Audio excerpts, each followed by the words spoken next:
Sir LDO তো হয় যেইখানেই হোক এলডিও হলে এলডিও চেঞ্জ করে ফেলতে হবে, ক্যাপাসিটি তো চেঞ্জ করতে হবে কারণ এলডি এর ভিতরে তো গ্রাউন্ড আছে নাকি নাই, স্যার তার মানে এটা প্যারালালে আছে এটা, সো এটা তো শর্ট হতে পারে, অস্বাভাবিক কিছু না, হয়তো এলডিও শর্ট হতে পারে, ডায়োড নেগেটিভ আর পজিটিভ আছে, ডায়োড শর্ট হতে পারে, ক্যাপাসিটর শর্ট হতে পারে, রেজিস্টার কি শর্ট হয় না, রেজিস্টার শর্ট হয় না, কারণ রেজিস্টারের ভ্যালু কমে বা বাড়ে, কিন্তু শর্টিং হয় না, কারণ এটা সিরিজে থাকে, কিছুগুলো প্যারালাল থাকে।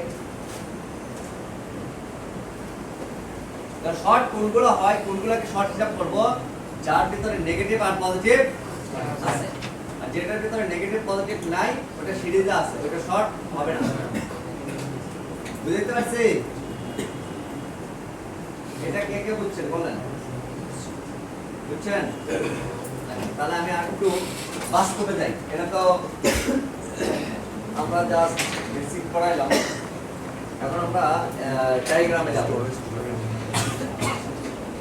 খেয়াল করতে হবে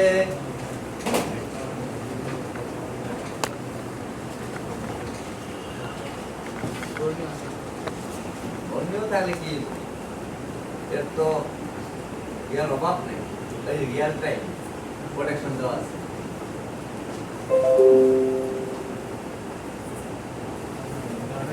আর বাস্তবে আমাদের দেখতে হবে না জিনিসটা এটা কিভাবে কাজ করে, এটা তো জাস্ট বেসিক দেখলাম, এটা তো হয়তো 20% মাথায় ঢুকছে, অন্তত 50% এইটা দেখায় হলেও ঢুকাইতে হবে, আর 50% কিছুদিন গেলে আস্তে আস্তে আস্তে নিজের ব্রেন খাটালে হয়ে যাবে।